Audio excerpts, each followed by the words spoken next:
జమ్మూ కాశ్మీర్ కి విముక్తి కలిగించింది ప్రధానమంత్రి నరేంద్ర మోడీ అని కేంద్ర మంత్రి పురుషోత్తం రూపాల స్పష్టం చేశారు.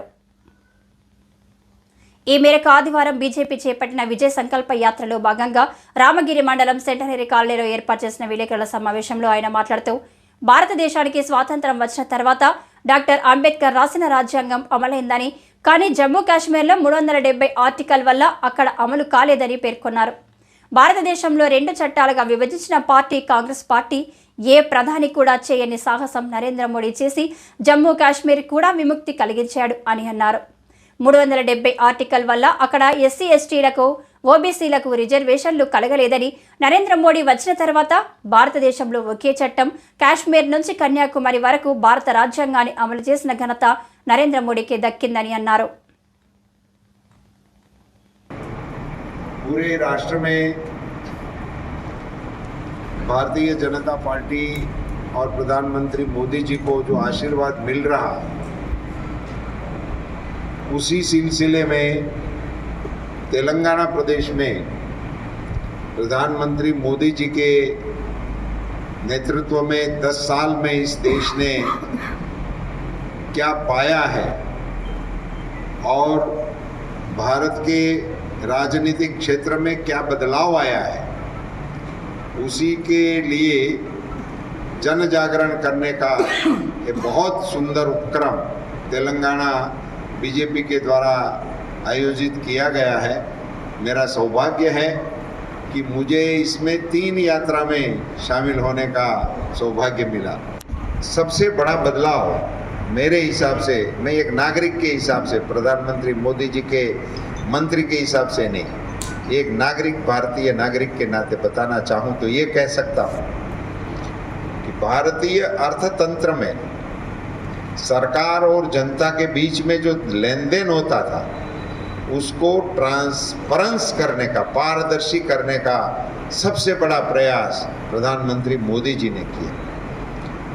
कांग्रेस के पूर्व प्रधानमंत्री श्रीमान राजीव गांधी जी ने प्रधानमंत्री रहते हुए खुद ने बताया था कि मैं दिल्ली से 1 रुपया भेजता हूँ, वो गांव तक पहुँचते पहुँचते 15 पैसा हो जाता है. मैं इसको एलिगेशन नहीं मानता, मैं इसको उस कालखंड की व्यवस्था कितनी कमज़ोर थी वो मानता हूँ. उसके बाद देश में सुख्यात शब्द में प्रयोजित करना चाहूँगा, अर्थशास्त्री मनमोहन सिंह जी के रूप में हमको प्रधानमंत्री मिले, मगर ये उनके ही प्रधानमंत्री की पीड़ा को न समझ सके न तो सुधार सके. मैं बड़े गौरव के साथ बता सकता हूँ कि प्रधानमंत्री श्री नरेंद्र मोदी जी ने इस समस्या का समाधान भी किया, उसको अंत तक संपूर्ण भी किया. मैं एक फिगर सिर्फ आपके साथ शेयर करूँगा. भारत सरकार की ओर से 30 लाख करोड़ रुपए जिनके हक में भेजना था, वहाँ डीबीटी के माध्यम से भेज दिए. उसका डीबीटी से ट्रांसफ़र हुई, जैसे किसानों के अकाउंट में गए, सरपंचों के अकाउंट में गए, महिलाओं के अकाउंट में गए, स्टूडेंट्स के अकाउंट में गए. जिन लाभार्थियों को जिनके हक का था उनके हक में डालने का कोशिश किया. उसका अमाउंट डीबीटी का ट्रांसफ़र का है 30 लाख करोड़, और एक भी आदमी ने अभी तक शिकायत नहीं किया है कि मुझे जो मिलना था वो नहीं मिला है, और एक भी आदमी ने शिकायत नहीं किया है कि ये रुपया लाने के लिए मुझे कुछ एड़ा टेढ़ा रास्ता अख्तियार करना पड़ा. इतना ट्रांसफॉर्मेशन इस राष्ट्र में सरकारी गतिविधियों में लाने का श्रेय प्रधानमंत्री मोदी जी ने अपने खाने में और भारतीय जनता पार्टी के सुशासन के खाने में डाल दिया है.